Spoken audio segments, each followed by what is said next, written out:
Hola, ¿qué tal? Bienvenidos a este nuevo cruce de caminos. Yo soy Alex Ramírez Arballo y estoy muy contento de que en esta ocasión nos acompañe aquí en nuestra charla, en nuestro diálogo, don Nayo Escobar. Hola Nayo, ¿qué tal? ¿Cómo estás? Muy bienvenido.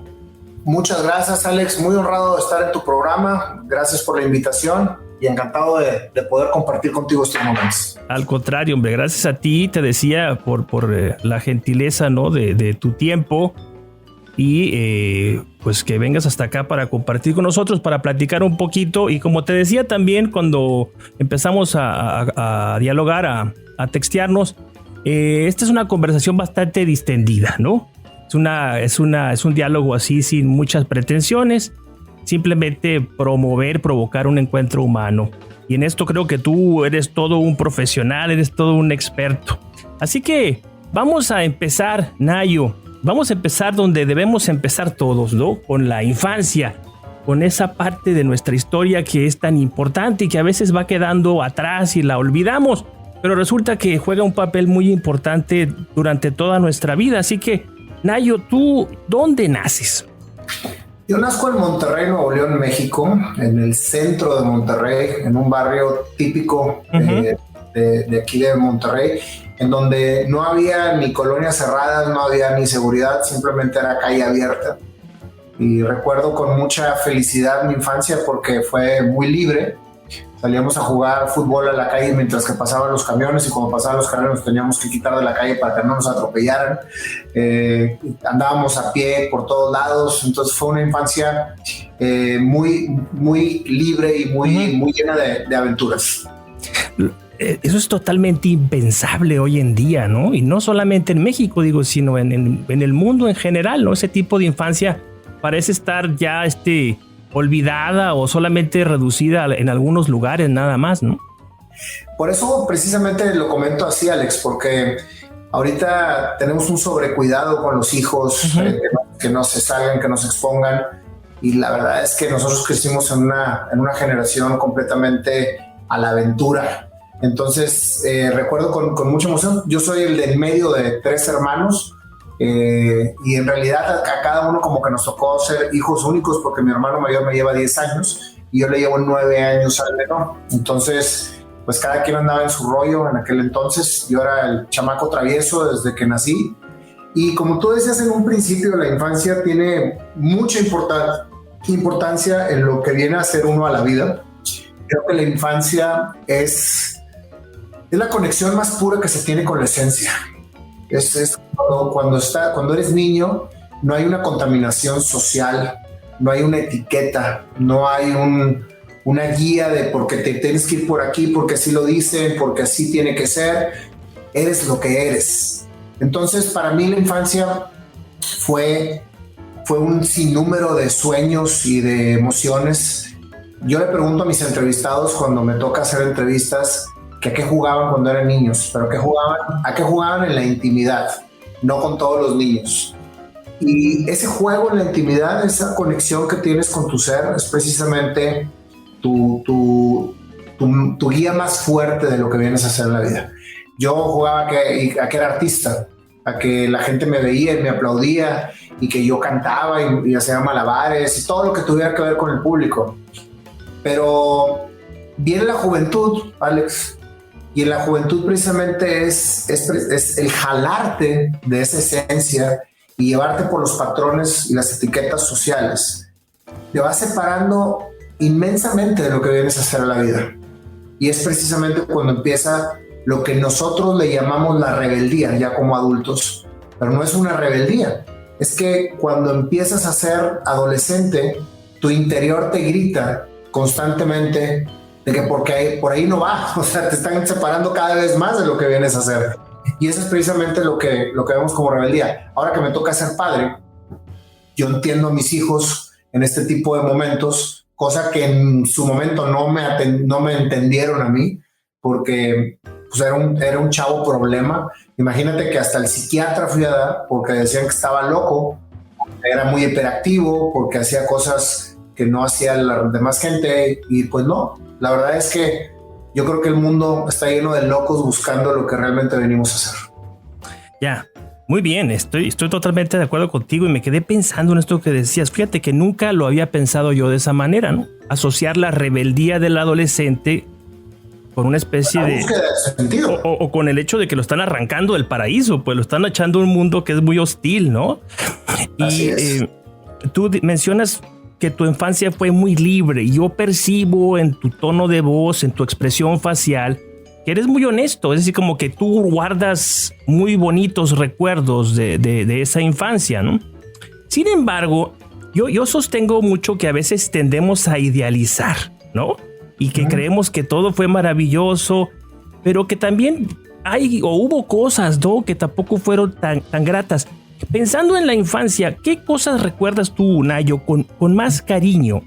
¿Y qué cosas no, digamos que no te gustaría recordar tanto de tu infancia? Mira, yo creo que todas las cosas, Alex, en estas alturas de mi vida las recuerdo con mucha alegría y respeto. Que no todas hayan sido buenas, eso es diferente, pero buenas en el sentido del sufrimiento o en el sentido de lo que pasaste en ese momento, no en el sentido de que sean buenas o malas. Yo creo que todo es bueno. Lo que te hace sufrir, lo que te hace gozar, te hace crecer. Entonces, me tocó vivir situaciones muy agradables, muy de mucha felicidad. Recuerdo mucho a mi padre, que en la etapa de mi infancia fue un padre que siempre me estaba presumiendo. O sea, que le decía a sus amigos, mira cómo torea el niño, y yo toreaba, y mira cómo boxea el niño, y yo me ponía a boxear, y mira cómo esto. Y eso me hacía sentir a mí muy orgulloso, cosa que después se volvió un reto constante de estar peleando con mi padre por estar yo buscando lo que yo quería y él queriendo imponer lo que él quería. Entonces fue precisamente, fue muy dual, pero te puedo decir que toda la etapa que yo conviví con mi padre y todo el crecimiento hasta que falleció, es algo que recuerdo con mucha alegría y mucho respeto, y las situaciones que fueron complicadas fueron necesarias para que yo realmente estuviera donde estoy ahorita, y muchos años después lo entendí. Fui un chavo muy deportista. Desde los 5 años practicaba natación a nivel equipo, a nivel profesional, en mi categoría de infantil. Entonces fui muy disciplinado, siempre entrenaba 2, 3, 4 horas diarias natación, me iba caminando, me encantaba la música. Desde aquel entonces soy un melómano empírico, que siempre me ha encantado coleccionar música, escuchar música. Es una de las cosas que más me conectó con mi padre, la música, el jazz. A mí me encanta el jazz, me encanta el rock, toda la parte de los 80s. Y en mi casa no estábamos tan holgados económicamente como para poder meterme a estudiar lo que yo quería estudiar, que era teclados, era keyboards. Entonces yo buscaba la manera. Cuando iba caminándome al entrenamiento, encontré una mueblería en donde llegaban todos los órganos Yamaha, y yo le pedía al gerente tocar para aprender y para estar tocando algo que para mí era imposible tener en mi casa porque eran muy caros. Entonces me hice amigo de él y yo llegaba todos los días antes de entrenar a tocar. Ahí era donde empezaba a descubrir que no hay limitaciones cuando realmente quieres hacer algo. Pero tú no tenías formación musical, simplemente te gustaba tocar físicamente el instrumento. De hecho, nunca la tuve hasta ahora que me estoy capacitando, Sí. porque nunca la dejé la música y siempre crecí empíricamente. O sea, siempre tengo mucho oído, tengo ese don. Entonces yo sacaba las canciones y le entendía como diera lugar ahí a los instrumentos, y pues llamaba la atención que un niño de 5 o 6 años estuviera ahí tocando el órgano. Entonces me juntaba gente y pues era bueno para la tienda, ¿no? Entonces eso lo recuerdo con mucha alegría, porque yo creo que fueron 5 años los que estuve yendo a tocar y a tocar y a tocar y a tocar, y cada vez tocaba mejor y cada vez le entendía más. Uh-huh. y realmente me sentía muy contento. Y era muy pequeño, pero tenía muy consciente las cosas, de que decía, a mí todo lo que quiero lo tengo que lograr, tenga o no las posibilidades de hacerlo. Entonces todo lo que me proponía lo lograba, aunque no fuera posible en mi casa dármelo. Entonces, si yo quería comprarme un luchador o un monito de plástico, me atravesaba a la gasolinera que estaba enfrente de mi casa a despachar carros hasta que no juntaba para el muñeco, y me lo compraba. y así con todo lo que iba queriendo. Entonces fui autoviviendo la experiencia de trabajar para lograr desde muy pequeño, desde muy pequeño. Entonces todos esos recuerdos los traigo con mucha emoción. Obviamente la muerte de mi abuelo paterno fue algo que recuerdo con tristeza, porque fue mi primer gran hombre que admiraba. ¿Qué edad tenías tú? Tenía 7 años, estaba muy pequeño, pero desde que chiquito, desde que tengo uso de razón, me iba caminando con él a comprar lotería. Él compraba lotería, los cachitos de lotería. Y siempre que me iba con él, me compraba un muñequito. Entonces, y era toda una experiencia esperar a que él bajara, porque vivía arriba de mi casa. Él bajara, lo esperaba con ansia para poder escucharlo en la caminata que yo tenía de mi casa hacia el lugar donde vendían el billete de lotería. Entonces, pues obviamente cuando se me va fue mi primer pérdida cercana, de las cuales tuve muchas después, pero me acuerdo que me puse muy triste por el hecho de no tener esa experiencia. ¿Y fuiste consciente en ese momento de que se había muerto? Porque a veces los niños no se dan cuenta, ¿no? Hasta tiempo después. No, fui completamente consciente. Fíjate que yo creo que desde muy pequeño descubrí que la muerte era una despedida de alguien que amabas. Y pues yo creo que la vida me fue preparando para lo que venía después, porque fueron muchas pérdidas, o sea, han sido muchas pérdidas las que he tenido, y siempre las he visto, por más dramáticas y más dolorosas que sean, las he visto como una partida, y trato de verlo no de manera egoísta, de decir por qué se fue, sino se fue y ahora me toca estar a mí aquí, ¿verdad? Porque muchas veces como caes en un círculo vicioso de estar repitiendo continuamente como víctima que pues ya no está la persona. O sea, sí duele, es muy doloroso, pero pues tú tienes que seguir la vida y todavía te queda mucha gente que amas a tu alrededor. Claro. Cuando tú empezaste a hablar, cuando empezamos a platicar hoy, la primera palabra que mencionaste que inmediatamente subrayé yo en mi mente es libertad. Cuando evocaste tu infancia dijiste fue una infancia muy libre, y uno de los grandes enemigos de la libertad de los niños, por lo menos en mi caso lo fue, es la escuela, ¿no? ¿Fuiste un mal estudiante, un estudiante problemático, o te gustaba la escuela cuando eras niño? No me gustaba nada la escuela. Siempre fui. Chócalas. Fíjate que hasta que no entendí el sentido de la escuela fue cuando realmente me apliqué, porque yo pintaba para ser un pésimo estudiante toda la vida, porque batallaba mucho para concentrarme. Yo tengo déficit de atención, entonces era muy complicado para que yo pudiera sentarme a estudiar. Sin embargo, terminaba sacando la bola del cuadro y era un alumno promedio, pero era muy inquieto. Y esa inquietud fue precisamente lo que me hizo durante toda mi vida pertenecer, porque cuando eres niño lo que más quieres es precisamente darte a conocer para pertenecer, que seas aceptado y respetado por el reconocimiento y por pertenecer a algún grupo. ¿Tenías muchos amigos? Fíjate que no era de los populares.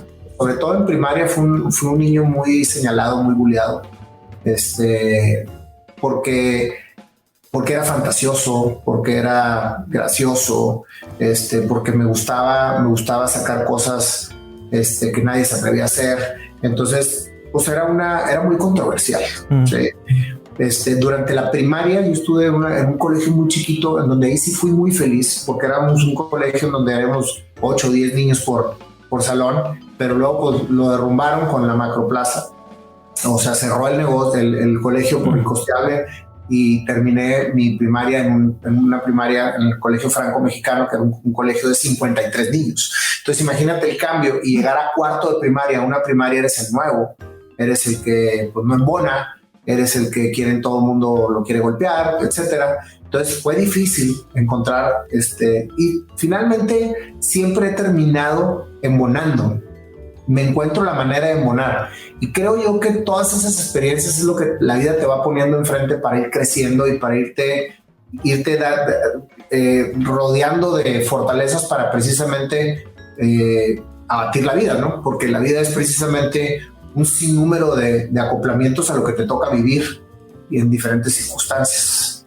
Entonces, el tema más fuerte viene cuando termino la primaria en Monterrey y mi papá investiga cuál es la ciudad más tranquila para vivir en México, y porque él quería tener un semi-retiro, se quería ir a dar clases, él venía de la política, y resume que es Chihuahua, el estado de Chihuahua. Y pues sería tranquilo para ellos, pero fue mi etapa de más rebeldía y más libertad, vamos a llamarle así. ¿Qué edad tenías? 11 años. Acababa de cumplir 11 años cuando llegué a Chihuahua y llegué precisamente a estudiar a donde él era maestro. Él era maestro, fue maestro en La Salle, que era una escuela elitista pues de mucha sociedad en Chihuahua, y yo venía de un barrio del centro, venía de jugar en la calle, como te platiqué, y de mucha sencillez. Entonces, el llegar a una escuela en donde los chavos ya visten de marca, traen choferes o carros, etcétera, y pues era el hijo del maestro, ahí fue yo creo que mi etapa de más bullying que tuve dentro de mi juventud.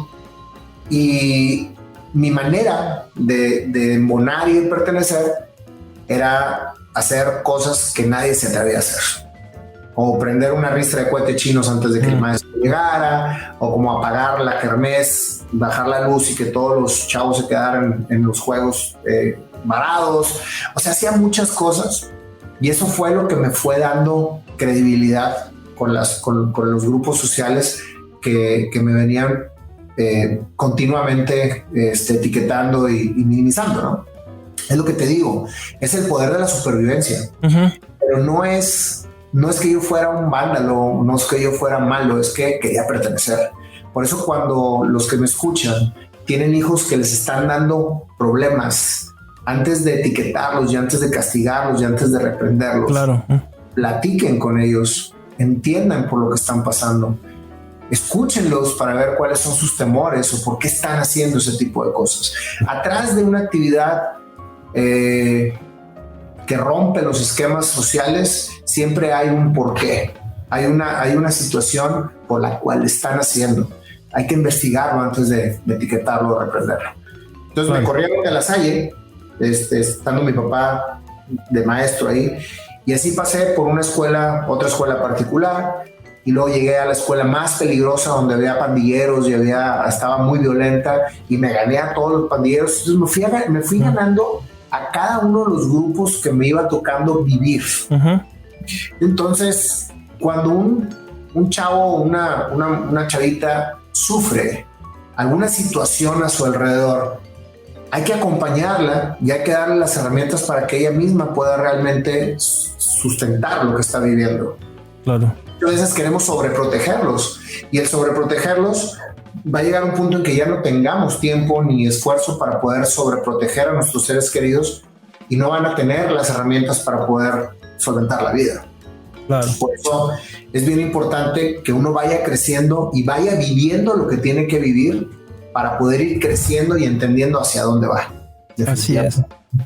Dices muy bien. Muchas veces esas actitudes, como bien señalas, pues son un mensaje, ¿no? Algo que la criatura nos está queriendo decir, y nosotros como adultos no sabemos interpretar y hacemos las cosas más difíciles. Cuando tú eras jovencito, digamos, cuando ya tenías conciencia de lo que eras, de lo que te gustaba hacer, de lo que no te gustaba hacer, ¿cómo te visualizabas en el futuro como adulto? ¿Qué tipo de adulto querías ser o soñabas con ser? Porque justamente la crisis más fuerte que tuve de rebeldía, que fue cuando me diagnosticaron déficit de atención, me mandaron primero con un psicólogo y luego con un psiquiatra y luego con un neurólogo, y el informe que le daban a mis papás era devastador, porque pues, el psicólogo simplemente levanta un historial clínico dando su opinión ante algo que no es posible dar una opinión simplemente por un resultado de un examen o de una plática. O sea, no estoy criticando la profesión, pero muchas veces el hecho de dar un diagnóstico etiqueta de por vida a una persona y lo hace que toda su vida piense que es como se lo dijeron que era. Entonces, en el momento en que me diagnostican esto, yo me acuerdo que veía una serie que era la de Dallas. ¿Te acuerdas tú la serie de Dallas? Sí, cómo no, es de los 80s, ¿no? Claro, de los 80s. Yo soy más viejo que tú, pero sí. era una serie que me gustaba mucho a mí porque me inspiraba. Sí, la recuerdo. Yo quería ser como los Ewing, que tenían un gran corporativo, un corporativo petrolero. Y de ahí precisamente me empecé a ilusionar mucho en que yo quería ser empresario. Y yo quería tener un negocio muy grande, una corporación. Y precisamente, tantito antes de entrar a la escuela, precisamente de los pandilleros, que era la secundaria Federal 4, estaba en la ESFE. Yo les decía a todos los chavos que me rodeaban, les decía, yo voy a tener una gran empresa. Yo voy a ser como los Ewing. Yo voy a tener Lel Corporation, porque era Leonardo Escobar Leal Corporation. Y en todos lados ponía Lel Co. Entonces me la empecé a creer. Y por eso lo empecé a decir a toda la gente que me rodeaba. Y todos se reían de mí. Y de repente, en donde yo había entrado con todo el temor del mundo porque me iban a matar, o sea, porque cuando entro a la secundaria se cuenta que estaba como en una película que cuando llega el chavito y están todos los grupos de pandillas en las esquinas viéndolo y dices tú, me van a matar aquí. Eso se transformó precisamente en el primer grupo social de gente que creyó en mí.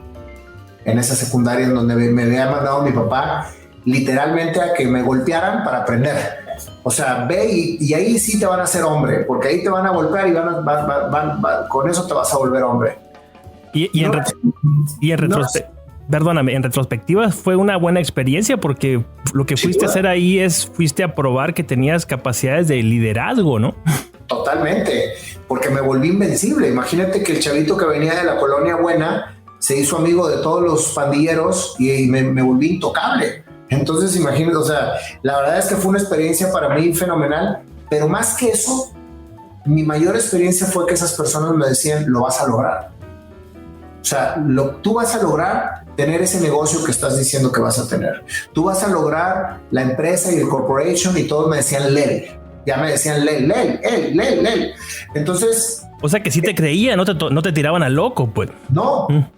Me la fueron creyendo y fui realmente creyéndomela yo de tal manera que ahorita que terminemos la conferencia te voy a decir cuál es mi lema y precisamente todo lo que fui conectando de lo que me tocó vivir hacia lo que ahorita hago. Entonces ahí fue cuando dije yo quiero ser empresario. Yo le decía a mi padre, papá, quiero ser empresario, yo quiero poner un Lel Corporation.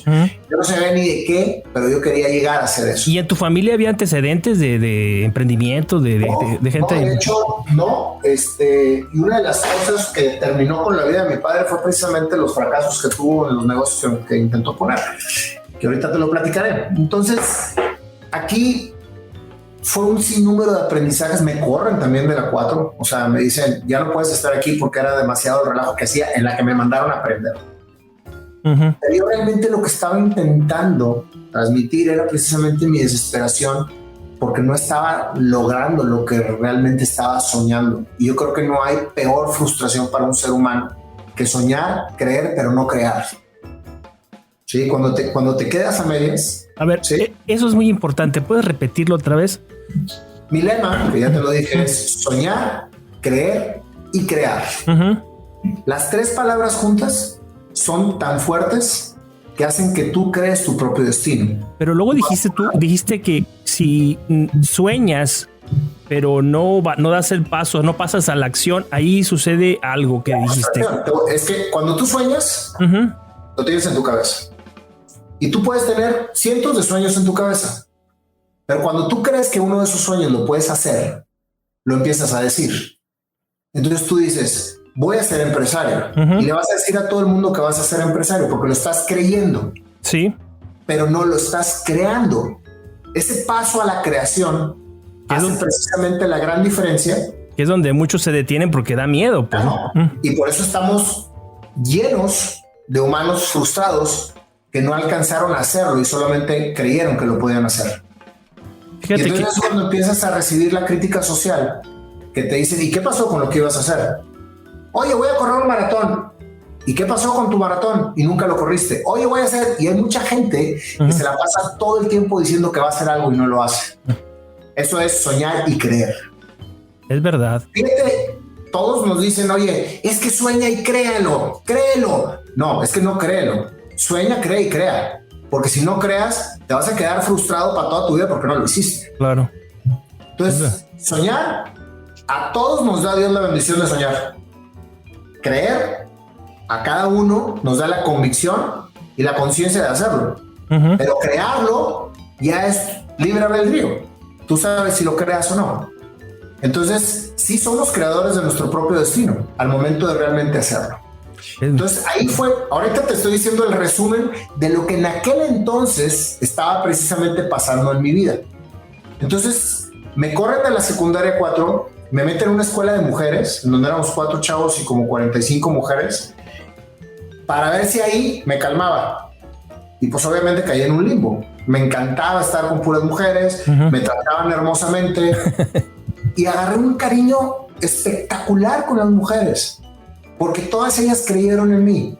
Entonces cada vez me iban metiendo en diferentes grupos sociales que me iban dando la fortaleza para poder realmente seguir con mi sueño. Entonces lo que estaban haciendo mis padres estaba dando resultado, pero resultado de vida, no resultado de sociedad, porque yo seguía siendo un alumno mediocre. Pero en esa época, sobre todo, yo estoy viendo hacia atrás, pues en esa época los padres eran muy dados a enfatizar sobre todo las calificaciones y la escuela y la escuela y la escuela. Ahora hay muchísima más apertura, ¿no? Yo no me imagino a tus papás dándote palmaditas en la espalda y diciendo, no, pues Minayo, vas a ser un gran empresario. Yo creo que... No, al contrario, mi papá se reía de mí y me decía, ¿cómo es posible que me digas que quieres ser un empresario si eres un burro? Y enfatizaba en eso. Decía, es que si no eres un buen estudiante jamás vas a ser un buen empresario. Es falso, pues es falsísimo. Sí es falso, pero ahí te va precisamente el término del aprendizaje. Cuando yo salgo de secundaria, mi papá me dice, hasta aquí llegó. Te vas a meter en una preparatoria técnica para que aprendas algo rápido y te pongas a trabajar. Yo no voy a invertir en ti en una universidad. Para mí fue un balde de agua fría completo, Alex, porque decía yo, no voy a poder cumplir mis sueños si no tengo una universidad, porque también eso nos lo meten en la cabeza. Totalmente, sí. Entonces yo estaba atemorizado, le decía, por favor, dame la oportunidad de estudiar una preparatoria normal. No, y ahí te va, porque eres incongruente. Tú no estás haciendo lo que tienes que hacer para lograr tu objetivo. Y no voy a permitir que gastes el patrimonio de nuestra familia en una universidad si no te veo las ganas y la congruencia de hacerlo. Y en aquel momento yo me sentí ofendido, me sentí que no creía en mí y me metió a una preparatoria técnica a estudiar mecánica automotriz, lo cual amo la mecánica, pero no me quería dedicar a eso. Entonces, mi frustración era, Alex, que estaba cada vez separándome más del camino que me iba a llevar a cumplir mi objetivo, porque en realidad yo lo creía. ¿Sí? Entonces, regresan a mi papá a Monterrey, ¿sí? Y entonces le pido la oportunidad de estudiar una prepa normal. Entonces me dijo, demuéstrame que en realidad lo quieres hacer siendo congruente con lo que haces y lo que quieres lograr, y te meto una preparatoria normal. Así que por lo pronto sigues en la preparatoria técnica. Entonces llegué aquí a Monterrey y exenté todas, Alex. Todas. No me saqué ni un 9.9. Todas en la preparatoria técnica. Entonces le dije, sí, aquí está. Y en ese momento, cuando precisamente llego en Monterrey y le digo, y yo mismo digo, tienes razón, lo que tengo que hacer es buscar la congruencia para lograr el objetivo. Entonces no es que fuera un mal estudiante, es que no tenía claro que para llegar a ser, tienes que trabajar para ser. Y tienes que ser congruente para lograrlo. Lo que te propongas en la vida. Y fue la lección más grande que pude aprender, porque fue la que me ha acompañado hasta el día de hoy a ser un obsesionado con la congruencia. ¿Cuánta gente dice, quiero hacer esto? ¿Y qué estás haciendo para lograrlo? La gran mayoría de la gente, me atrevo a decir que la inmensa mayoría de las personas que yo conozco al menos. Sí, y yo por muchos años lo fui. Entonces dije, a ver, time out. ¿Qué es lo que quiero hacer? Ser empresario. Para ser empresario tengo que lograr sacar una carrera, porque en aquel entonces era lo que yo creía, porque era lo que me habían educado a hacer. Entonces, pues voy a ponerme a estudiar, y me puse a estudiar y exenté todas. Y desde ahí no volví a tronar ninguna materia y me volví un alumno de 90s y de 100s. Un top 5. ¿Por qué? porque estaba siendo congruente, porque estaba absorbiendo de manera consciente lo que quería aprender para lograr. Entonces dije, ok, ya empiezo a estudiar una prepa normal y ahora la congruencia siempre te llama. Cuando la entiendes, nunca te deja. Y entonces digo, tengo que trabajar. Tenía yo 16, casi 17 años. Tengo que trabajar para aprender a trabajar.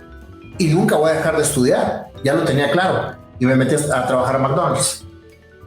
Y hacía hamburguesas, y lavaba pisos, y cambiaba el aceite de las freidoras, y lavaba baños, y despachaba, etcétera. Y era para mí un total privilegio poder aprender a trabajar. Tener mi dinerito, ya comprarme las cosas que quería comprarme sin pedirle a mis papás. Y desde entonces no he dejado de trabajar. Siempre pasé de un trabajo a otro y estudié hasta terminar mi carrera. ¿Qué estudiaste, Nayo? Licenciado en Administración de Empresas. O sea que seguiste por esa línea de la empresa totalmente. Estaba yo con la línea clara de lo que quería lograr. Yo quería lograr mi corporation. Fíjate que dices una cosa bien importante y no quiero que se pase, quiero subrayarlo también aquí. Yo siempre digo con base en mi experiencia, ¿no? Lo que veo, a la gente que conozco. Yo pienso que el talento no es una cosa rara. Yo creo que el talento abunda. Lo que sí es rarísimo, Nayo, es la disciplina, la convicción, el trabajo, esa parte activa de la que tú estás hablando, ¿no? Entonces, tú lo que me estás diciendo confirma mis intuiciones de alguna manera, pues, lo cual, si lo pensamos bien, es muy triste, pues, porque hay un montón de talento desperdiciado, talento que no se dirige, como lo hiciste tú en tu caso, hacia un objetivo bien claro y bien definido, ¿no? Es que, ¿sabes qué, Alex? Precisamente por eso me dedico a lo que me estoy dedicando ahorita. Porque para mí es un compromiso moral poder expresar todo lo que yo pasé para que gente que está a lo mejor buscando lo mismo o está pasando por las situaciones que yo conecto con ellos, tengan herramientas que yo no tuve en su momento. Y ahorita llego a esa parte. Empiezo a estudiar, empiezo a trabajar. Después de McDonald's dije, necesito seguir con esta congruencia. Ahora necesito poner un negocio propio. Tenía 18 años, 17, casi 18 años. Y ahí mi papá estaba fúrico conmigo, porque me decía, no te voy a permitir seguir trabajando, porque me le vas a perder el interés al estudio. Entonces, si no estudias y empiezas a trabajar, pues ahora sé congruente con estudiar. Le digo, es que mi congruencia va en estudiar y trabajar porque quiero ser empresario. Y él no entendía, porque él no era empresario, el que tenía que realmente enseñarme desde abajo para poder consolidar mi sueño. Y yo estaba convencido de eso. Entonces me decía, no, y me quitó el carro, y era una bronca tras otra, y etcétera. Entonces le dije, si tú no me quieres apoyar, lo voy a hacer yo. Pues hable como quieras. Pero si me truenas una materia, te voy a dejar de pagar la universidad. No pasa nada, no te voy a tronar ninguna. Entonces me iba en camión a vender boletos de una rifa porque decidí poner un carrito de tacos, un puesto de tacos, porque ese era el negocio que quería poner. Entonces, como no tenía dinero y nadie me estaba apoyando, invité a un amigo que ahorita es actualmente mi socio todavía, y nos íbamos los dos en camión a Galerías Monterrey, que era el primer mall aquí en Monterrey grande, a vender boletos de una botella de whisky o un oso de peluche. Tú querías fondos pues para el primer negocio. Y como no tenía, pues tenía que ingresarlos. Entonces, pues decía, pues voy a vender boletos. Entonces hice una matemática y dije, pues voy a comprar una botella de Bucanas y un oso de peluche para que me compren hombres y mujeres. Vendo 1,000 boletos y de ahí saco para el puesto de tacos. Y así fue. O sea, tal como te lo digo, y con mucho esfuerzo, todos los días nos íbamos a vender boletos. Y en 6 meses obtuvimos el dinero para poner el puesto de tacos. Ese fue tu primer negocio, los tacos. Ese fue mi primer negocio, así es. ¿Y desde ese momento todo el tiempo has sido empresario o ha habido momentos en que te has distanciado de la actividad empresarial? Solamente cuando se le descompuso el carro a mi socio, porque él tenía un carrito en el que pasaba por mí todos los días a las 5 de la mañana para ir a abrir el puesto de tacos. Una semana me tocaba cocinar a mí y otra semana me tocaba lavar los platos. contratamos a 2 personas que eran mis 2 primeros empleados de la vida y ellos llegábamos, poníamos todo y ellos ya llegaban nada más a despachar. Yo me metía a la prepa porque estábamos enfrente de una prepa a sacar gente para decirles que ya estaban listos los tacos y luego me iba caminando para tomar el camión e irme a estudiar. Ya estaba estudiando yo en la universidad, estaba estudiando era cuando empecé a estudiar licenciado en administración de empresas. Entonces era una friega, porque era llegar, abrir y luego irte a estudiar y luego regresarte en camión, cerrar el puesto y luego ir a la casa, estudiar, sacar las tareas y luego ponerte a cocinar. Entonces, pues era una friega, pero estaba siendo congruente con lo que quería hacer. Después de ahí, mi socio se le descompone el carro, vendemos el puesto de tacos, me compro mi primer teclado, porque no había podido tener nunca un teclado. O sea, seguías con la cosa de la música. Claro, la música nunca se me quitó. Me compré un Yamaha, un DSR 2000, o sea, que estaba yo feliz de la vida. Entonces, compré mi teclado, nos fuimos a Mazatlán, estaba haciendo cosas que mis papás no me podían dar, ¿sí? Con esto. Y mi papá serio y enojado porque decía, pues no me saca malas calificaciones y el güey está haciendo. Entonces pues decía, pues me está contradiciendo, pero está lográndolo, ¿no? Total, trabajo en una empresa de químicos, de chofer, de operador, de todo. Y luego entro a una compañía de dos grandes amigos que estaban empezando su negocio de limpieza y entro de supervisor de limpieza y ya me dan una Ichiban porque yo no traía carro. ¿Pero sigues estudiando o ya te habías graduado? Estudiando, nunca dejé de estudiar, ¿sí? Yo seguí estudiando mi carrera y trabajando una cosa a otra. Mi papá me pudo pagar nada más un semestre en el TEC porque le empezó a ir muy mal. Entonces me fui a la Universidad Mexicana del Noreste.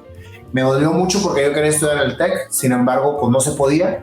Entonces estaba estudiando en la Noreste y ahí terminé mi carrera. Para no hacerte el cuento largo, 1991, tenía yo 21 años, me faltaba un año para graduarme. Trabajando yo en la compañía de limpieza, me voy a trabajar en la mañana y me habla mi mamá, la noto muy nerviosa, me dice, vente a la casa. Un día antes yo platiqué con mi papá y él agarró una depresión muy fuerte porque él fue abogado, estuvo mucho tiempo en cargos políticos después, pero él amaba dar clases, entonces se semi-retiró dando clases.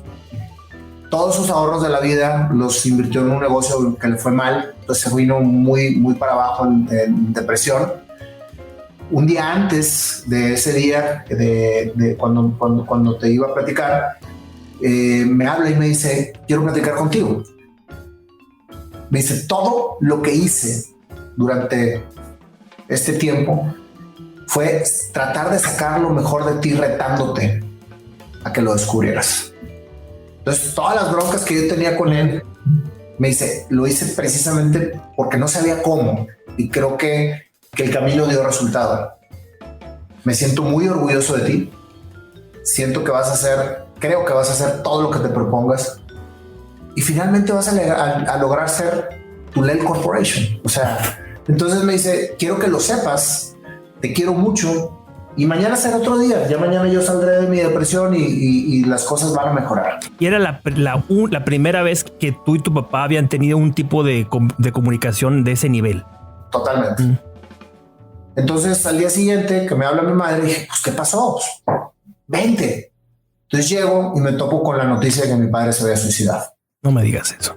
Entonces, para mí fue un parteaguas completo en la vida. Por eso te digo que tuve muchas situaciones fuertes en mi vida, pero yo creo que esta fue la peor. O sea, fue un golpe muy fuerte en el cual entendí que solamente tenía 2 caminos. O ser víctima o ser superhéroe.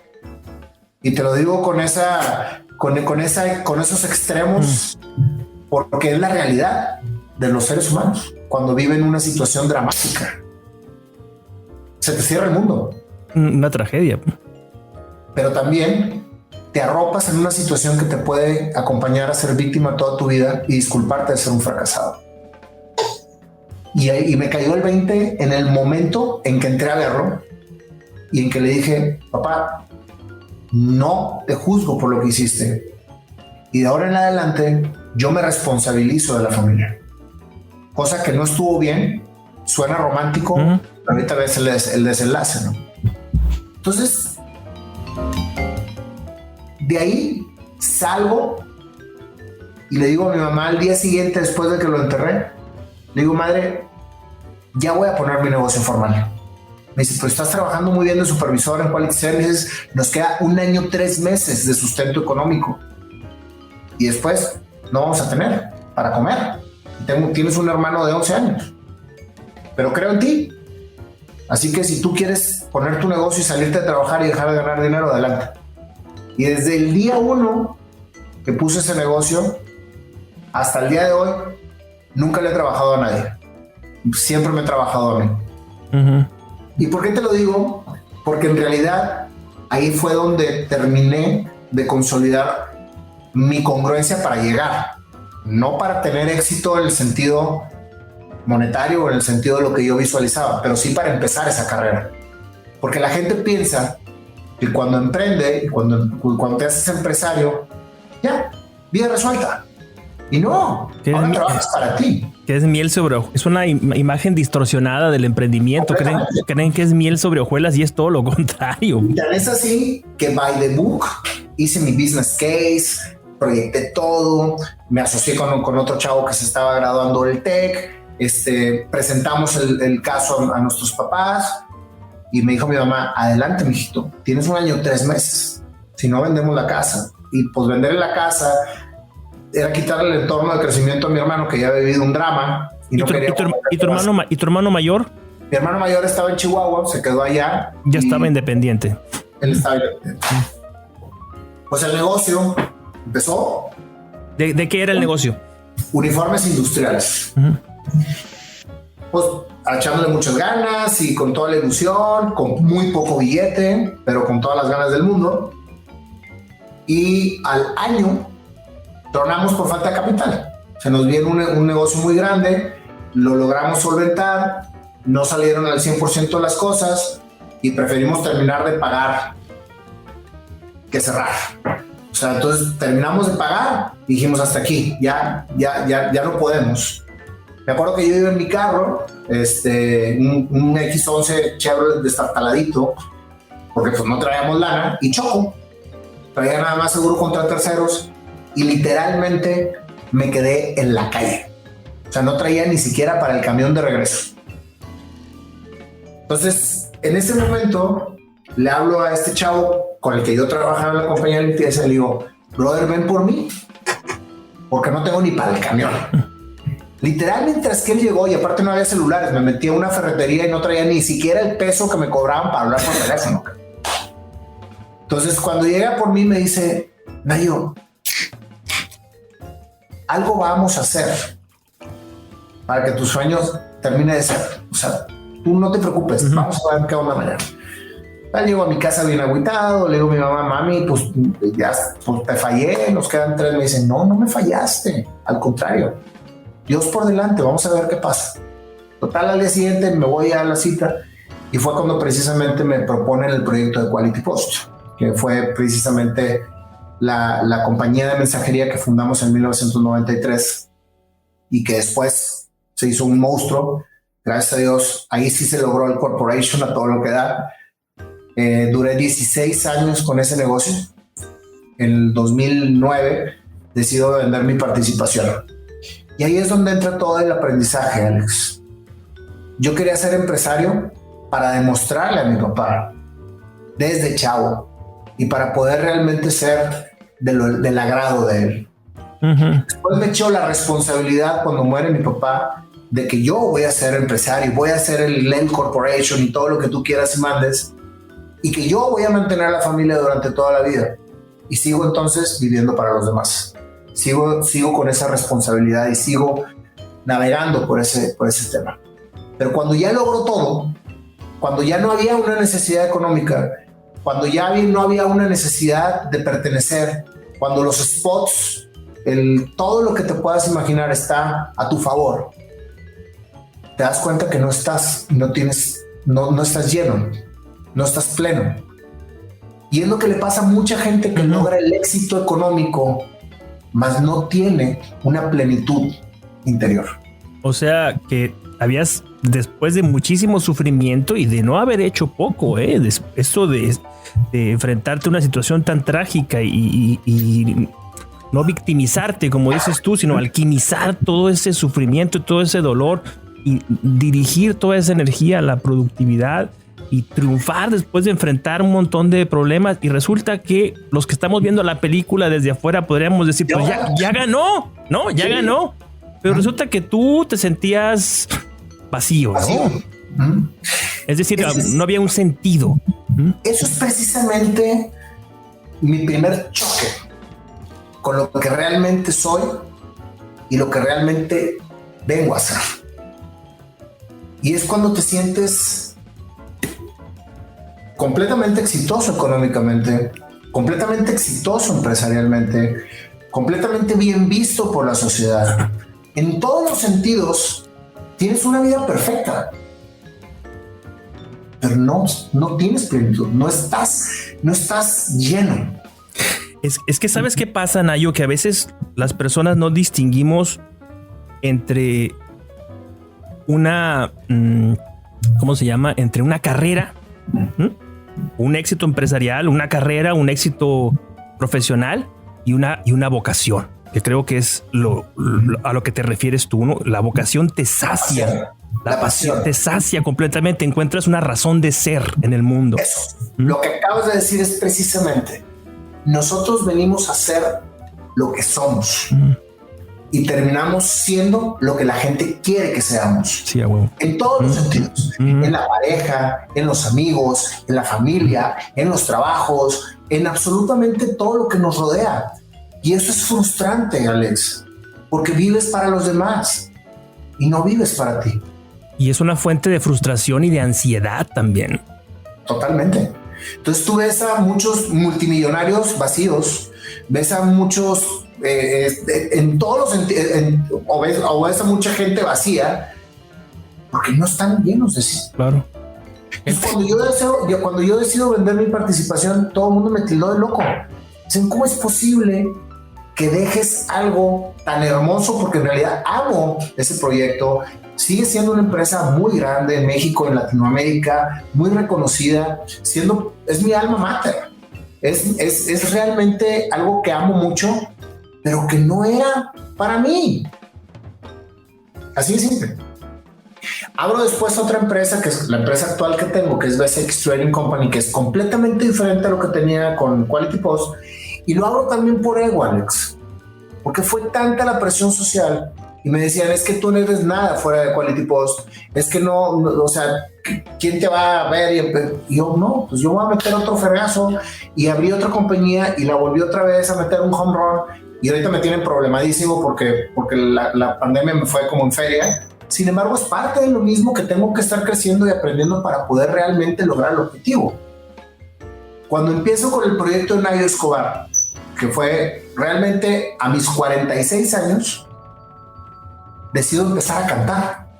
A ver, espérate y no te me adelantes. Quiero amarrar primeramente todo lo previo para ya pasarnos a esta parte, ¿no? Entonces, es bien interesante porque eres un buen contador de historias, Nayo. Entonces vas contando muy bien toda tu vida como si fuera una película, ¿no? Desde que eras niño, cómo te vas enfrentando a los problemas de la adolescencia, la rebeldía, el encuentro contigo mismo, cuando reconoces la presión social, y todo hasta desembocar en la situación trágica de tu papá. Después te lanzas al ruedo y le pruebas a tu padre, a tu familia, al mundo y a ti mismo que tienes las agallas. Y después te das cuenta de que eso no lo es todo, que hay algo más que te hace falta. Y en todo este periodo, hasta que tienes los 46 años que dices y empiezas con tu proyecto de Nayo Escobar, en tu vida personal, ¿qué pasa? ¿Tuviste una pareja y fundaste una familia? Porque no hemos abordado absolutamente nada de esa parte familiar. Y no es que sea un sujeto metiche, pues, pero es parte de la historia del personaje, ¿no? Siempre lo cuento, pero me fui muy por el tema personal. Y obviamente mi familia es mi adoración total. Me casé con una de mis amigas de toda la vida. Con Laura, mi esposa, la conozco desde que tenía 16 años. ¿Es empresaria ella también? ella realmente siempre fue ejecutiva. Ella trabajó siempre y ahorita es empresaria. Una historia también divina de mujer. Ella siendo muy buenos amigos, al momento teníamos 26 años, nos volvemos a topar, tenemos algunos años de no vernos. Ella había regresado a Anillo, había decidido irse de consagrada, o sea, de monja. Ajá. Y le digo, oye, pues, nunca te había visto como más que como amiga y me encantaste, o sea, me encantó platicar contigo y todo, démonos la oportunidad de salir. Me dice, no, yo ya tomé la decisión. O sea, yo ya me voy de consagrada. ¿Tú qué edad tenías? 26. Los dos tenemos 26 años. Le digo, oye, pues que Dios decida, vamos a ver qué pasa, etcétera. Y ahorita pues tenemos 23 años de casados y 3 hijos. Yeah. Y la verdad ha sido mi compañera inseparable de todas mis decisiones, de toda mi mejor aliada, porque en realidad le debo mucho a ella que haya creído siempre en mis locuras y siga creyendo en mis locuras. Y tengo 3 hijos, Paulo de 21, Daniela de 18, Eugenia de 16, grandes hijos que les he tratado de dar toda la experiencia que a mí la vida me dio, y ahora que soy padre, eso estoy tratando de transmitir y acompañar, porque somos acompañantes finalmente de todo eso. Y le hemos pasado muy bien. Somos un team, todo lo consultamos. Todo esto que me ha pasado a mí, ellos lo saben al 100%. Y pues yo creo que la mejor manera de hacer algo fuerte y grande en tu vida es aliarte de la gente que amas. Totalmente, absolutamente. Una pregunta. La relación con tu padre, Nayo, fue determinante en tu vida. ¿Tú como padre tienes presente esa relación con tu papá? Es decir, no voy a cometer este otro error, o yo voy a recuperar esta parte de mi padre que es una parte positiva y la voy a incorporar a mi propia paternidad. Sin duda, Alex. Yo creo que, mira, el ser humano por naturaleza tiende a no repetir lo que lo dañó, pero en automático se vuelve ese ser dañino. ¿Me expliqué? Absolutamente, o sea, yo te entiendo perfectamente. Pero te estás automáticamente convirtiendo sin que te des cuenta en él. Mira, eso es algo muy típico. Perdona que interrumpa y que meta la cuchara y me meta yo en tu historia, ¿no? Te hago esta pregunta pensando en mi propio caso como hijo y como padre también, ¿no? Entonces hay cosas que yo no quisiera repetir y que tenía muy claras desde que era un padre joven, ¿no? Que tenía un bebé en los brazos. Entonces yo me decía, no voy a repetir tal o cual cosa, eso estuvo mal, ¿no? Y entonces siempre tuve ese deseo de combatir y romper con inercias familiares, ¿no? Te digo, esto está mal, que mueran conmigo estas cosas y que aquí inicie otra cosa. Sin embargo, si tengo que ser honesto, Nayo, a ver, dime si te ha pasado a ti también lo mismo. De pronto, en medio de la vida, descubría cosas y decía, mi papá. Soy yo, o sea, sigue dentro de mí, ¿me entiendes? Y entonces es como una lucha constante y al mismo tiempo decir, bueno, quizás uno tenga que negociar o entender que no puede separarse enteramente de su historia, ¿no? Totalmente de acuerdo. Aquí la cuestión es observarte. No nos damos el tiempo de observarnos. No nos damos el tiempo de ver el por qué cada emoción. No nos damos el tiempo de pensar antes de hablar, antes de actuar, antes de tomar una decisión. Yo llevo 5 años trabajando fuertemente en mi mente, fuertemente en mi conexión espiritual, en encontrarme a mí mismo, en saber hacia dónde tengo que ir, en observarme. Y todo lo que te estoy diciendo y todo lo que te estoy platicando es una buena historia, como tú lo comentas, pero es una historia con mucho aprendizaje, que es lo que yo trato de transmitir. O sea, yo voy hilando mi historia con aprendizajes que a mí me llevaron a ser lo que soy ahorita.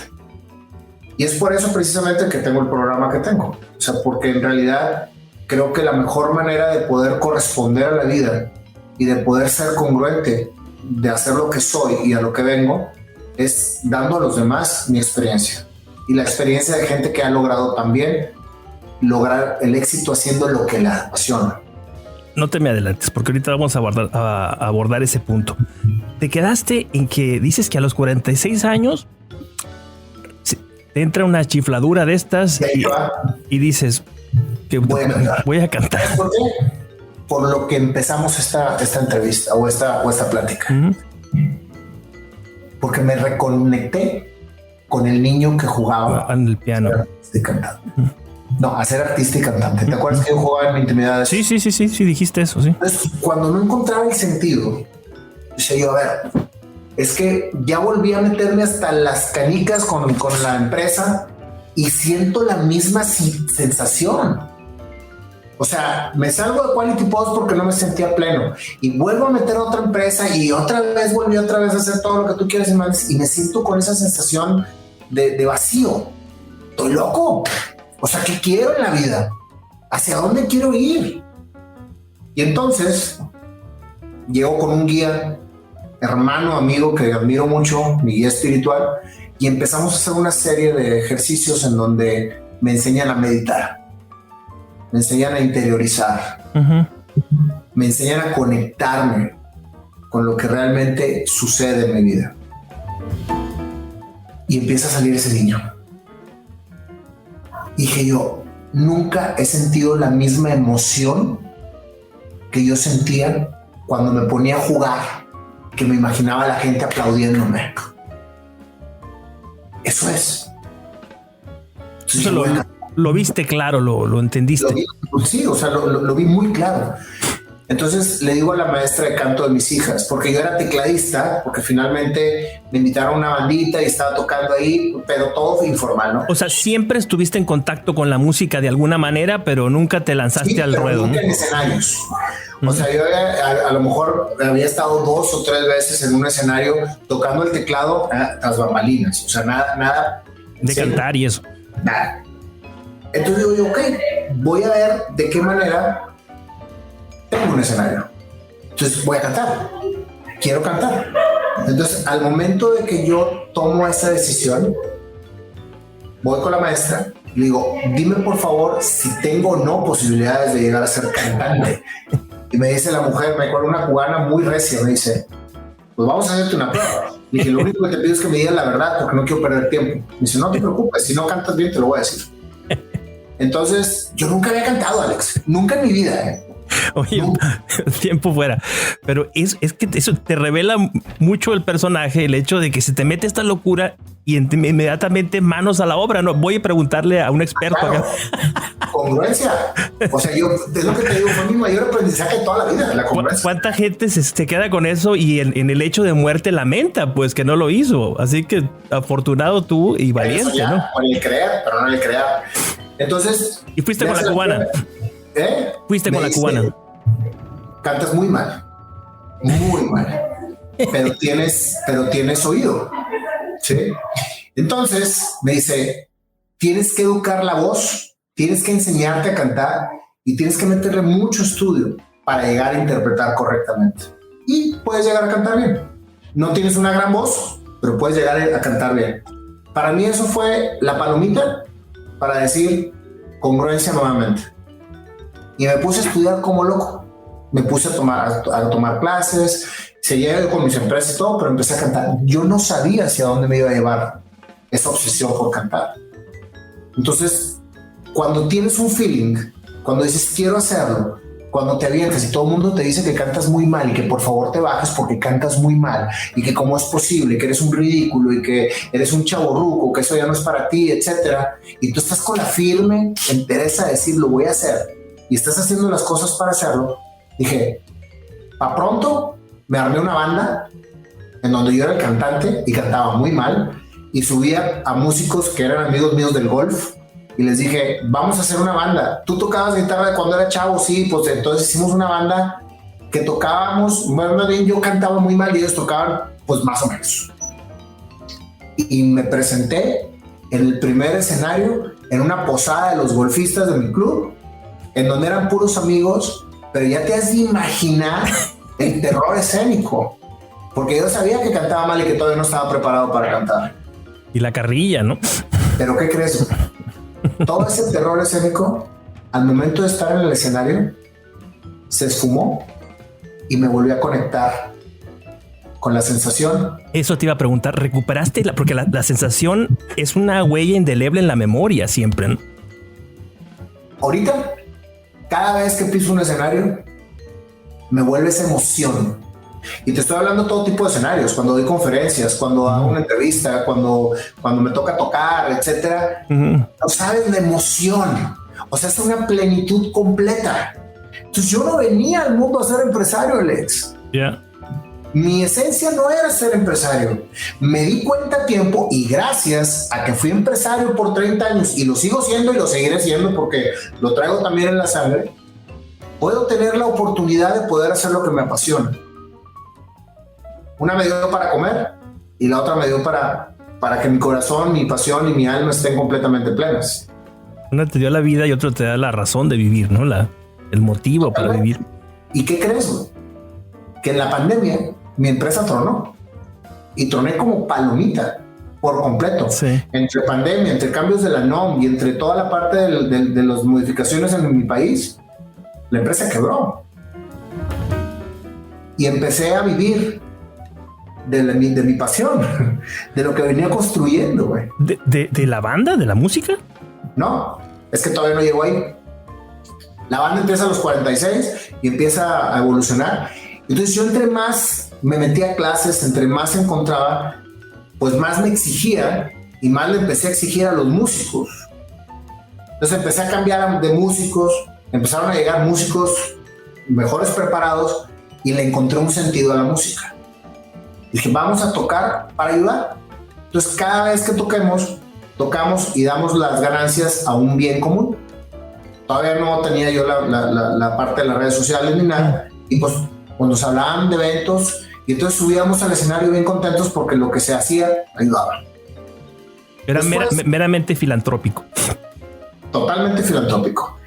Entonces cuando pasa esto, cuando sigue evolucionando la banda, que ya empieza a agarrar un sentido, porque ya le encontramos el por qué. Cuando tú haces una cosa tienes que saber por qué. ¿Para qué? ¿Por qué lo estás haciendo? ¿Para qué lo estás haciendo? ¿Por qué y para qué? Oye, lo estoy haciendo porque me gusta y para poder ayudar al que me lo pide, ¿no? Entonces llega conmigo un chavo millennial, y me dice, güey, cuenta tu historia públicamente. Tienes una historia fenomenal. Que es muy contable. Eres muy buen contador de historias, que me lo acabas de decir tú también.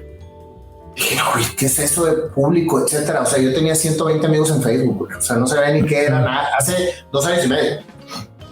Me dice, Nayo, necesitamos a alguien como tú en las redes sociales. 1 año se tardó. Dije, vamos a abrir el canal. Hablé con mi familia y con todo el convencimiento del mundo les dije, familia, me voy a hacer público. Estamos todos de acuerdo en hacernos públicos porque al momento de volverme público yo, voy a volverlos públicos ustedes. Me voltean a él y me dice, ¿público? Ya se volvió loco. Sí, o sea, dice, papá, tienes casi 50 años. O sea, pues si quieres, adelante. Como que no, dijeron, pues dale, güey. O sea, no pasa nada. O sea, no te visualizaban en redes sociales, pues. Pero yo visualizaba que me iba a hacer público y iba a ser público. Entonces yo me visualicé con miles y millones de seguidores y dije yo, me voy a hacer público, pero quiero hacerme público para llevarle algo a la gente, para llevar mi historia y llevar la historia de personas que han logrado el éxito haciendo lo que les apasiona. Y así empieza mi programa de entrevistas. Muy bien. Con el perfil de personas que han logrado el éxito haciendo lo que les apasiona. Y al principio, bueno, no quería nadie venir a mis entrevistas porque pues yo no era entrevistado. Y otra vez es que eres un chavo ruco y que la madre, que dije, quiero hacer el programa y lo voy a hacer. Eso es para chavos, tiene 120 seguidores. Dije, no me importa. Entonces, el primer entrevistado fue el Panda, que es el músico que sale conmigo en todas las entrevistas. Y el programa se llamó Historias Hechas Canciones, en donde el programa se lleva a cabo entrevistando a una persona que al final le canto su historia de manera improvisada. El canto me llevó a las entrevistas hechas canciones, hasta a las historias hechas canciones. Por eso te digo que nunca sabes hacia dónde te va a llevar, pero que sigue tu pasión. Y cuando te lanzaste a las redes sociales, ¿el concepto ya estaba ahí, ya lo tenías ahí o lo fuiste depurando sobre la marcha? No. Antes de salir dije, yo quiero un programa de entrevistas para que la gente tome herramientas de alguien que ya lo logró y al último lo voy a cantar. Punto. Ya, entonces lo tenías bien claro, tenías muy proyectado todo y te lanzaste y entrevistaste al Panda. Con un equipo de producción, lo hice muy bien, con todas las cámaras y luces y todo lo que se relige, porque si lo voy a hacer bien. Me decían, pero no tienes seguidores. No, pero vamos a hacer el programa. Y entonces los primeros que venían a mis entrevistas pues, eran amigos. Y batallaba para que vinieran. ¿Y no habías tenido hasta ese momento antes experiencias en los medios de comunicación? Nada. Cero. Nunca había estado enfrente de una cámara, Alex. No sabía lo que era hablar en una cámara. Nunca había dado una conferencia magistral. O sea, había sido todo muy local. O sea, antes de los 46 años tú no habías hecho nada de eso. No, y me tardé 46, 47, 48 y a mis 49 años fue cuando empecé el programa. El primer programa. Todos esos 3 años fue pura música, pero la música fue agarrando consistencia. Empecé a cantar mejor, empecé a traer nuevos músicos y ahora con toda la parte de las redes sociales, la banda está sold out siempre. O sea, y ahora sí aporta un friego de lana a todas las instituciones que nos buscan. Y tú, el changarro que tenías, el negocio que tenías, tronó y lo abandonaste y se murió. No, de ninguna manera. Un empresario nunca abandona el barco. Entonces sigue ahí. Lo reinventamos, estamos completamente trabajándolo y estamos a marchas forzadas cumpliendo con todos los compromisos, porque teníamos muchos compromisos, mucha gente, etcétera. Y la banda sigue tocando, dices que son más profesionales y que les cae más chamba. Ahorita y tal. Todos los músicos que tengo son músicos completamente profesionales. ¿Y sigues tocando para fines filantrópicos como empezaste o ya es business? En sentido, terminé estructurando mi marca personal como una empresa. Entonces toda la parte musical, que es la parte que toca para el turismo, pero aparte compuse ya mi primer disco que sale en febrero junto con mi libro, que va conectado el disco con el libro. Entonces cada capítulo que tú lees de mi libro te lleva un quote a un QR que te lleva a la canción que fue inspirada en eso. Entonces yo escribí toda la música. Entonces la música la estoy volviendo una estructura de todo mi proyecto de Nayo Escobar. Claro. En donde mis conferencias también tienen mucha música de mi creación. ¿Cantas ahí? Sí, canto. Entonces ya se volvió todo un tema de marca y de estructura de presentaciones. Pues, actualmente mis cápsulas han llegado a más de 700 millones de personas en Facebook. Se han compartido muchísimo. Ha crecido mucho mi comunidad. Y esto te lo digo no por ego, sino por la plenitud que siento ahora sí al transmitir y a que la gente que me hace el favor de verme y de escucharme tenga precisamente herramientas para poder abrir los ojos y soñar, creer y crear. Qué bien, qué claro lo dices. Y hay una cosa que está detrás de todo esto, es que tú tienes cómo decírtelo, tienes cómo soportar o justificar tus palabras en tu vida, en tus hechos, en tu testimonio, y eso hace que tu palabra sea mucho más poderosa. Yo creo que eso tiene mucho que ver en el impacto que tú has tenido en redes sociales, que suenas verdadero, pues suenas como alguien que está hablando desde el corazón y no desde la simulación o la impostura, alguien que está haciéndose loco ahí nada más, ¿no? Trato de hacerlo, Alex, y tengo una gran responsabilidad de congruencia en lo que digo, lo que hago y lo que le transmito a la gente, definitivamente. Entonces trato de cerrar todo esto. Si tuvieras que definir tu programa con un adjetivo, ¿cuál sería, Nayo? ¿Cómo definirías con una palabra que lo califique a tu programa, concretamente tu programa? Yo sé que tu programa es la consecuencia final de un proceso muy largo y que la música es el hilo conductor, pero tu programa es el que te ha proyectado a nivel mundial, pues, ¿no? Entonces, ¿cómo definirías tu programa? ¿Cuál es la característica fundamental? Experiencias. Porque todo lo que se platica ahí son experiencias que un ser humano vivió, que le está transmitiendo al que lo está escuchando. Y con las experiencias es la mejor herramienta para el ser humano para crecer. ¿Cuál crees tú, Nayo, que sea la clave de una conversación efectiva? Porque yo he visto algunos de tus programas. No soy experto en ayología, no los he visto todos, ¿no?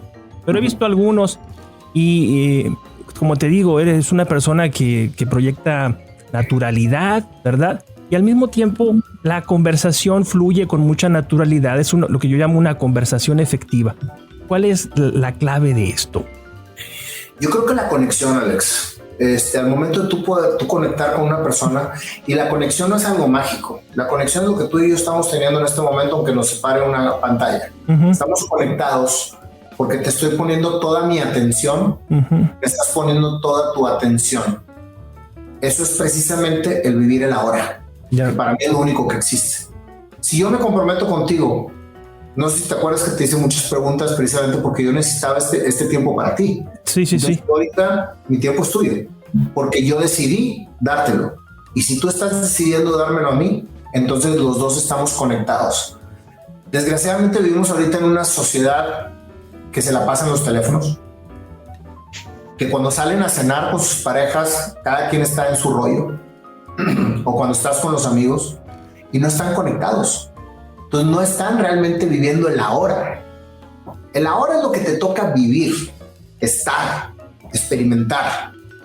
Y eso es precisamente lo que hace que fluya una conversación. Si todos estuviéramos conectados, todos fuéramos grandes comunicadores y grandes escuchas. Y eso es precisamente lo que trato de hacer en mis entrevistas. Y vaya que tengo déficit de atención, pero cuando realmente tienes la claridad del que el que está contigo te está regalando parte de su vida y tú decidiste regalarle parte de la tuya, entonces la conexión viene por añadidura. Indudablemente. Y eso es tan poco común. Tú hablas de los teléfonos celulares y estas cosas que nos distraen, porque hoy, o sea, hace 20, 30 años no teníamos todos estos influjos tantos, pues, ¿no? Que nos distraen. Fíjate que yo tuve un profesor alguna vez. Y entonces yo iba a buscar una chamba, ¿no? Y entonces él me decía, cuando estés con tu entrevistador, decía, el que te va a entrevistar para la chamba, no lo interrumpas, déjalo hablar, déjalo que él hable y ponle muchísima atención a lo que él te va a decir y asegúrate de que le hagas algún par de preguntas que tengan que ver con lo que él te está diciendo. Esa persona, entonces yo le dije, ¿por qué? Si yo pensaba ingenuamente que tenía que ir a mostrar mi brazo, ¿no? Y que viera qué traía en la bola. Y me dice, no. Mira, cuando tú haces eso, la persona se va a levantar de ahí y se va a ir con una sensación agradable. Y va a decir, qué suave platiqué con fulano, con sutano. Porque nadie se resiste al hecho de ser escuchado con atención. Yo dije, wow, me voló la cabeza, ¿no? Y en realidad muchísimas veces en estar autoconscientes o buscar ser autocríticos, muchas veces me descubro platicando con alguien y no lo estoy pelando, ¿me entiendes? Y él tampoco me está pelando a mí. Es una conversación falsa y sí, o no, pues sí, y es totalmente falso. Y eso lo hacemos todo el tiempo. Bueno, yo lo hago todo el tiempo y me cuesta trabajo como reentrenarme y reencauzarme otra vez y decir, hombre, por este momento pon un paréntesis y dedícale toda la atención a esa persona para ver qué es lo que tiene que decirte de verdad. Y a veces ni siquiera tienes que decir nada, simplemente estar ahí totalmente presente y la otra persona lo percibe, ¿no? Es una forma de comunicación no verbal que se percibe y que genera lo que aquí llaman en inglés un rapport, ¿no? O sea, un buen rollito, pues, que me marca la conversación, la sella con calidad, pues, ¿no? Imagínate, Alex, si tuviéramos todos conscientemente el concepto de escuchar a las personas que se te van poniendo en la vida enfrente. O sea, tú llegas a un súper y de repente te pasa una señora por enfrente y chocas con su carrito y ella te voltea y te ve y te dice, ten cuidado, etcétera, etcétera. Y tú te enojas y le contestas y te vas enojado, etcétera. Y a lo mejor esa mujer en ese momento que te chocó estaba buscando unas palabras de aliento porque venía enojada por una situación en donde si tú le hubieras contestado, no se preocupe señora, tranquila, ánimo, punto. Claro. Todo eso, o sea, te lo va poniendo la vida, pero lo ignoramos porque vivimos acelerados y no estamos en el presente, no estamos en el ahora.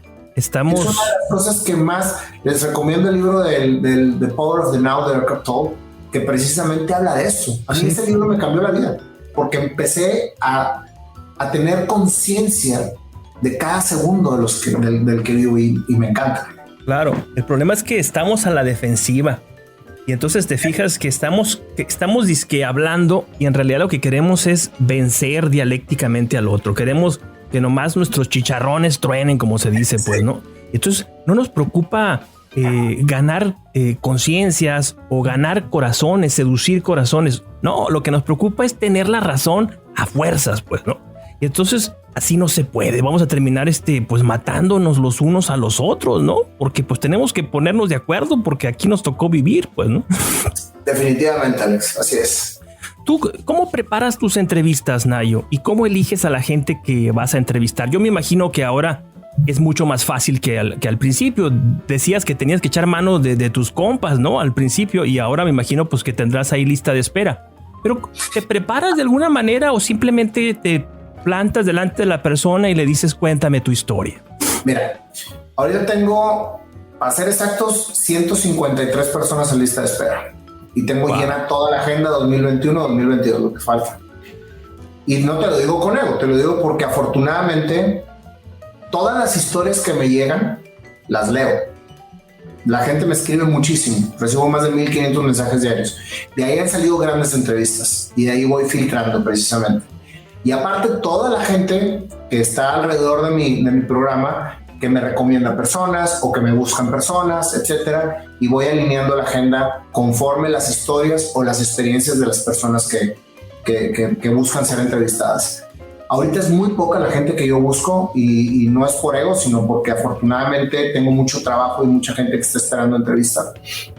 Entonces es la manera. No preparo las entrevistas, absolutamente nada. Todas las preguntas salen conforme lo que voy sintiendo que debo de preguntar y hacia dónde yo voy a dar la entrevista. O sea que te paras ahí sin script ni nada, así a lo que va. Absolutamente nada. No tengo ni una pregunta formulada, no tengo nada previo, porque creo que es contaminar el momento. O sea, en mi caso particular. Uh-huh. Entonces, yo voy dejando que las cosas fluyan. Tengo un orden, eso sí, y mi orden es siempre empezar por la niñez, como lo hiciste tú. Uh-huh. Ese es mi ciclo, la niñez, la juventud y todo lo que tuvo que hacer para llegar a ser lo que es ahorita. Y fíjate que siempre resulta también muy terapéutico para el entrevistado, porque lo hago recordar y vamos viajando por las conexiones del tiempo y va comprendiendo muchas cosas.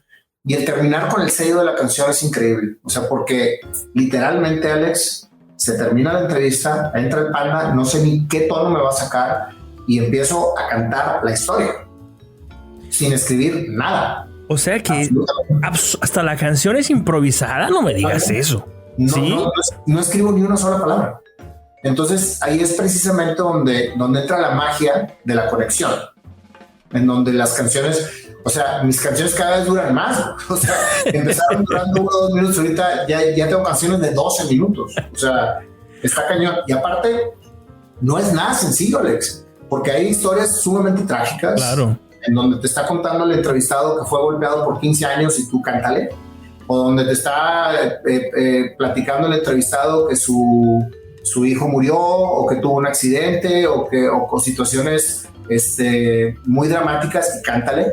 O sea, está tremendo. O cántale a un político, o cántale a un empresario o un torero, porque llevo 140 y tantas entrevistas súper random, o sea, de todo tipo.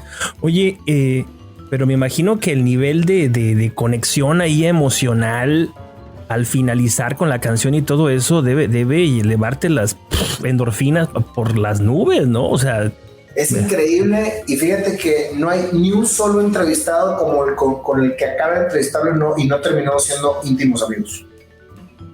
O sea, claro. Todos mis entrevistados se vuelven muy amigos míos y los quiero muchísimo, porque la conexión que se da es única, es única. O sea, no es una entrevista normal. Ahora, claro, tú lo haces espectacularmente bien. O sea, es lo que te digo, la conexión rompe todas las barreras del tiempo y yo siento que estoy platicando con mi amigo desde hace muchos años y te acabo de conocer hace una hora. Ya. Sí, te digo porque es verdad. Cuando hay conexión, la distancia es un mero accidente, ¿no? Y ¿sabes qué pasa, Anayo? Que tenemos entrenamientos mentales muy fuertes. Yo creo que todas las personas tenemos una historia que contar y queremos contarla, y queremos hablar y queremos alcanzar la otra orilla donde está el otro, cruzar ese puente, pero no nos atrevemos por pudor, por vanidad o por todos esos prejuicios estúpidos que tenemos metidos en la cabeza.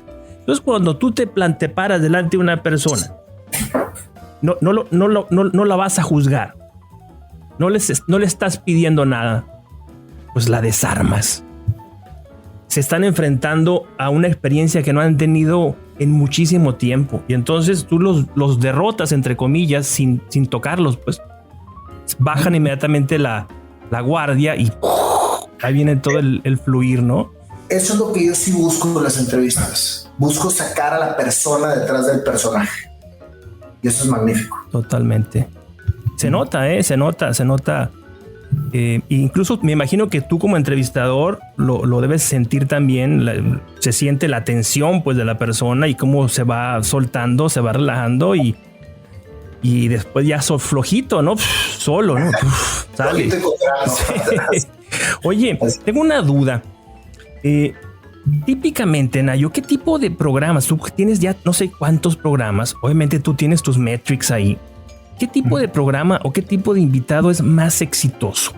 ¿Qué tema tiene más impacto y respuesta entre tu público? Es que fíjate que depende mucho. Yo tengo 3 tipos de formato. O sea, el formato de YouTube, que es un formato largo, en donde la entrevista más vista es la de Colosio, que es hijo del político. Sí, del Junior, pues, ¿no? Sí, que no tiene nada que ver con política. Entonces fue muy vista precisamente por la historia. Pero seguido de Colosio está Poncho de Nigris y seguido de Poncho de Nigris está Diego Rusarín. Son 3 estilos completamente diferentes de personalidades con muchísimas vistas, ¿sí? Entonces las entrevistas te puedo decir que son dependiendo del alcance que se dé por el tema. O sea, pero todos los temas tienen alcances considerables. El tema de las cápsulas, que es el tema de Facebook y de Instagram, una misma cápsula causa diferentes efectos y diferentes tipos de audiencia en Facebook y en Instagram. Y se van viralizando algunas, ¿no? Y cíclicamente aparecen ahí de vuelta. Yo tengo 2,5 millones de seguidores en Facebook y los shares que hace la gente me han llevado a más de 700 millones de views. O sea, es un engagement impactante. Es muy alto. Pero altísimo. Entonces eso quiere decir que la gente comparte porque se conecta con el tema. Los temas de más audiencia en Facebook, en las cápsulas, que es donde más gente ha llegado, son las cápsulas que hablan de las parejas, de vivir la vida para ti, de ser auténtico. O sea, ¿qué es lo que la gente está buscando a gritos, ¿no? Es la sed más grande que hay, yo creo, ¿no? Totalmente. Está lleno de esposas que son ignoradas por sus maridos. Está lleno de maridos que son devaluados por sus esposas. O sea, por los dos lados existe una frialdad muy fuerte en el mundo, en donde el amor pasa a segundo término y la costumbre es la que navega por los matrimonios. Eso está fuerte. ¿Ha cambiado, Nayo, tu idea de la gente después de todos estos programas que has hecho? Más bien he entendido a la gente. Voy entendiendo a la gente y nunca acabas de entender a la gente. Voy entendiendo las necesidades que hay. Voy hablando de lo que realmente creo yo que puede aportar a las necesidades que existen, que son muchísimas. Yo mismo tengo necesidades todos los días.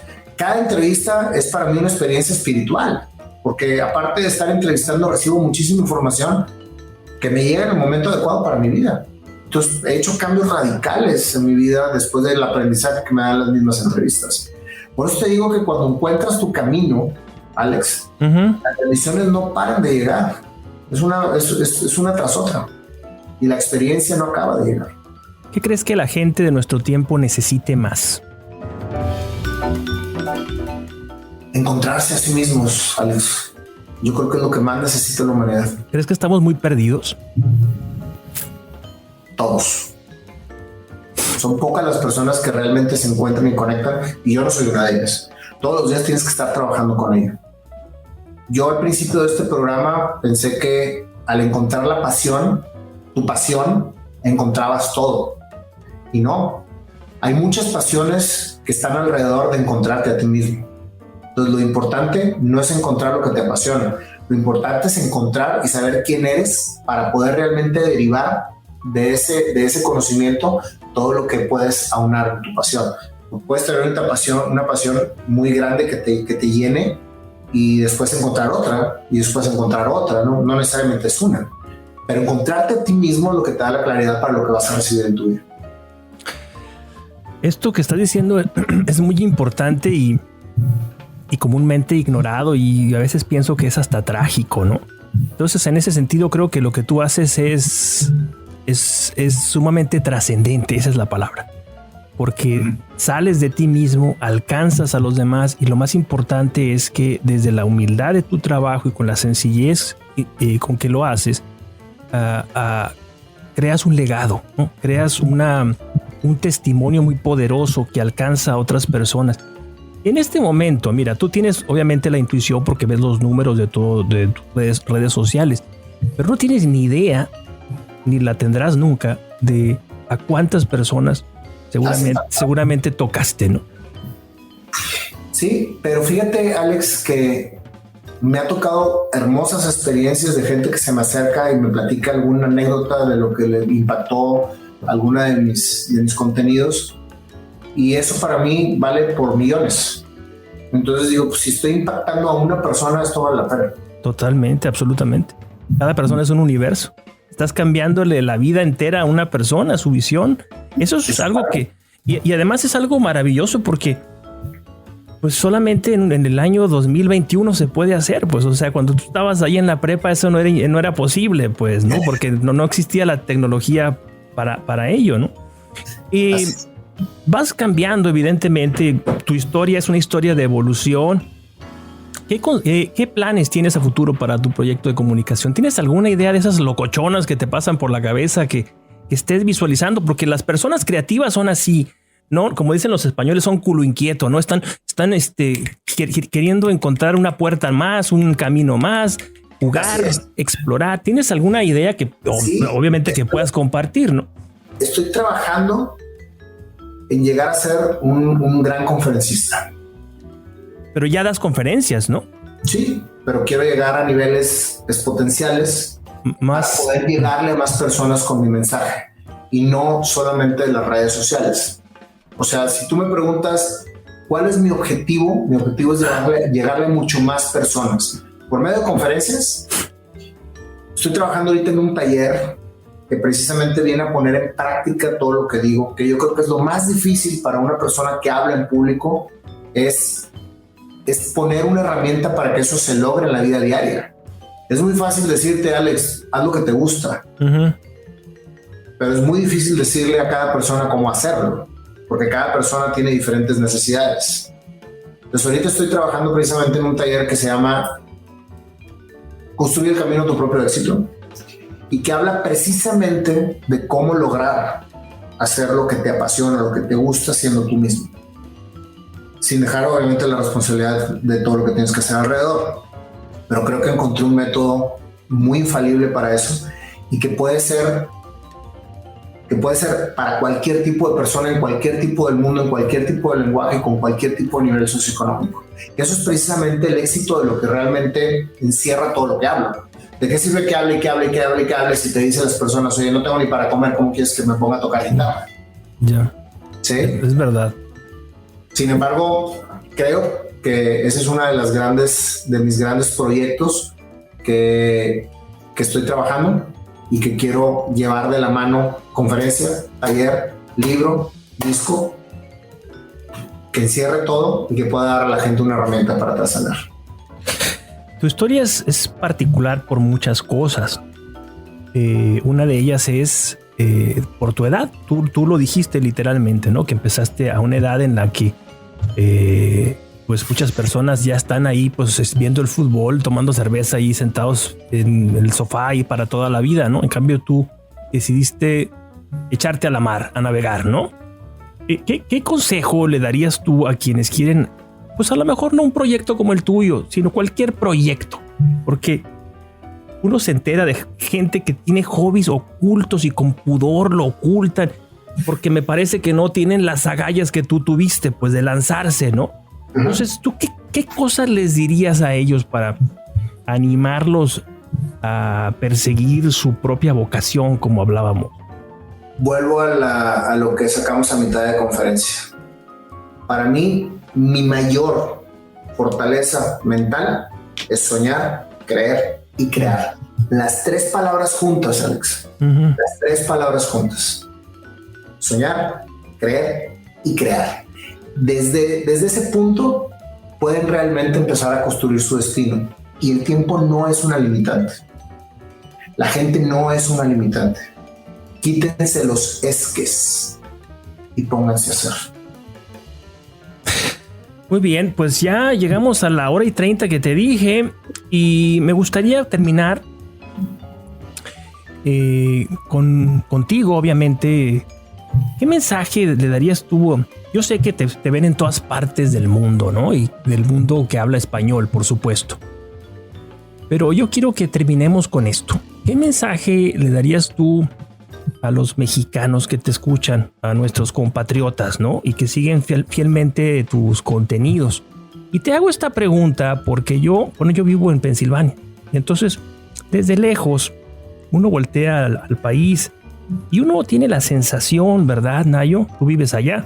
Uno tiene la sensación como que la cosa está mal y hay una especie de ¿cómo decir?, de pérdida de rumbo. Y a veces tengo la idea de que está ocurriendo algo terrible, que es la pérdida de la esperanza. Esto es algo que no me saco de la cabeza. Y es lamentable porque yo pienso que en México hay muchísimo talento, como te decía, ¿no? Muchísima capacidad de invención, muchísima capacidad de resistencia, muchísima capacidad de trabajo. Entonces, hay como que muchos elementos bien positivos en la cultura mexicana y como que no se alcanzan a alinear, ¿no? Entonces, esa es una de mis obsesiones. Entonces, te presto el micrófono para que les digas y nos digas qué mensaje te gustaría emitir aquí para terminar nuestra charla. Insistiendo en el tema del vivir el ahora, Alex, nos preocupamos demasiado por lo que va a pasar. Criticamos lo que está pasando en el sentido del gobierno, en el sentido de la situación del país, en el sentido de las carencias. Pero no volteamos a dar la grandeza a nuestra vida. Creo que en ser consciente de todo lo que tenemos alrededor, en hacer consciente el amor de Dios, el agarrarte espiritualmente de quien quieras, ¿sí? De quien quieras creer, sin meternos en religiones, pero estar espiritualmente conectado es lo que hace que nunca pierdas el rumbo ni la esperanza. Bien centrado en el ahora, bien conectado en tu espiritualidad, valorando y amando todo lo que tienes y dejar esa obsesión por querer ser como el de enfrente. Ámate, acéptate, sé tú mismo y entonces emprende hacia tu mismo objetivo y no hacia lo demás. Muy bien, muy claro, Nayo. Te agradezco de verdad muchísimo y te repito lo que te dije al comienzo de nuestra conversación, de todo corazón. Te agradezco el tiempo que me has dedicado a mí y que nos has dedicado. Eres un gran entrevistador, te felicito. Muchísimas gracias. Mira, y viniendo de ti, ese es un piropo. Continúa con tu proyecto, que es hermoso, Alex, en lo que yo te pueda colaborar, contribuir. Encantado de la vida. Somos un gremio con una responsabilidad tremenda de llevar cosas positivas a la red. En eso estamos y por eso estás tú aquí y eres uno de los primeros, así que te repito, muchísimas gracias, te mando un abrazo y a ver si en el futuro te lo doy personalmente. Encantado de la vida, Alex. Dios te bendiga, sigue con tu proyecto y soñar, creer y crear. Muchísimas gracias. Hasta luego.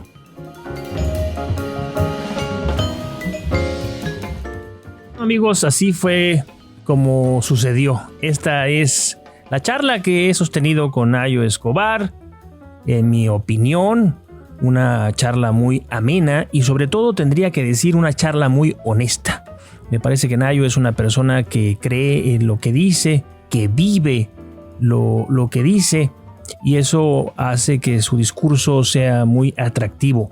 Repito, en mi opinión, esa fue mi experiencia durante el tiempo que duró esta conversación. Un hombre que tiene un proyecto de vida, un hombre que sabe hacia dónde va, y yo creo que, salvo su mejor opinión, siempre será una excelente idea estar rodeados, sí, usted y yo, rodeados de gente que sepa hacia dónde se dirige. Les mando un abrazo y nos vemos en la próxima ocasión en que nos reunamos a conversar en esta escuela de sentido.